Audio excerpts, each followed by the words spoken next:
5 cara memperbaiki hubungan setelah diselingkuhi. Halo Sobi Romantisers, berdasarkan Badan Pusat Statistik, angka perceraian di Indonesia cenderung meningkat dalam 5 tahun terakhir. Hal ini terjadi akibat beberapa faktor, yaitu konflik eksternal, ekonomi, kekerasan dalam rumah tangga atau KDRT, poligami, hingga perselingkuhan. Perselingkuhan adalah salah satu kesalahan fatal yang terjadi dalam pernikahan karena dinilai menodai kesucian ikrar mencintai sehidup semati antara pasangan. Memperbaiki hubungan setelah terjadi perselingkuhan sangat mungkin dilakukan. Banyak pasangan yang telah berhasil membangun kembali hubungan mereka, bahkan sampai akhir hayat. Sobi Romantisers, jangan lewatkan, inilah misteri di balik 5 cara memperbaiki hubungan setelah diselingkuhi. Pertama, adanya penyesalan untuk tidak mengulang kesalahan yang sama.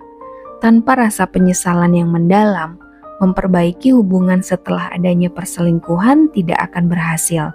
Tanyakan pada diri sendiri, apakah kamu atau pasangan merasa benar-benar menyesal melakukan itu? Rasa penyesalan bisa menjadi pengingat untuk kedepannya bahwa kesalahan yang sama tidak akan terulang kembali. Kedua, bertanggung jawab atas mental pasangan. Pihak yang berselingkuh harus bertanggung jawab atas trauma jika pasangan memilikinya.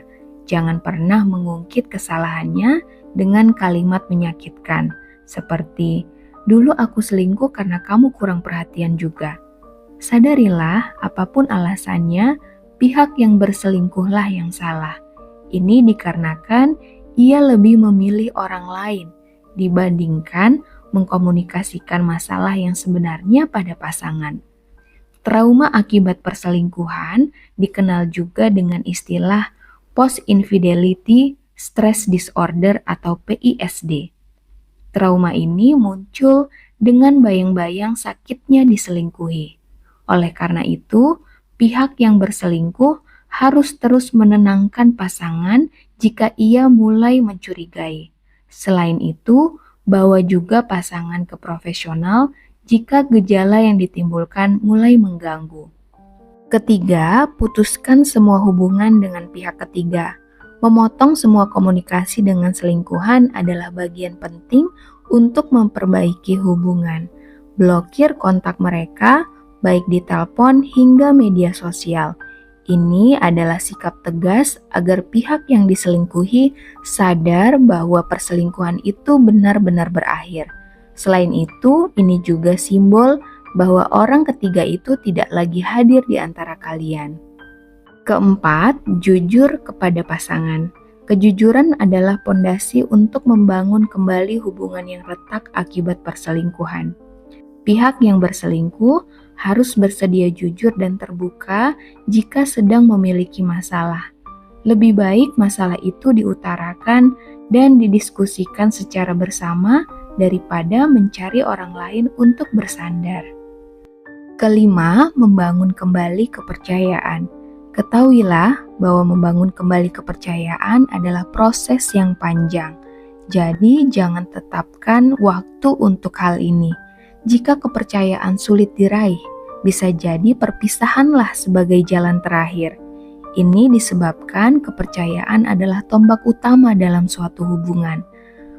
Korban atau yang diselingkuhi harus diizinkan untuk menanyakan setiap dan semua pertanyaan, bahkan yang paling menyakitkan dan intim sekalipun, dari pasangan yang selingkuh. Mungkin kalian berpikir bahwa semua detail itu akan memperburuk penyembuhan. Akan tetapi, itu terbukti tidak benar. Penyembuhan justru bisa jadi lebih mudah ketika seseorang mengetahui kenyataan pahit daripada harus membayangkan apa yang sudah terjadi. Seiring berjalannya waktu, hubungan akan membaik meskipun jawaban yang diterima kerap menyakitkan. Jika masih sulit, pasangan dapat berkonsultasi dengan psikolog yang ahli dalam hubungan untuk membantu proses penyembuhan ini. Sobi Romanticers, itulah 5 cara memperbaiki hubungan setelah diselingkuhi. Dengan komitmen dan kerjasama yang baik, hubungan yang terpengaruh oleh perselingkuhan dapat pulih dan bahkan menjadi lebih kuat dari sebelumnya.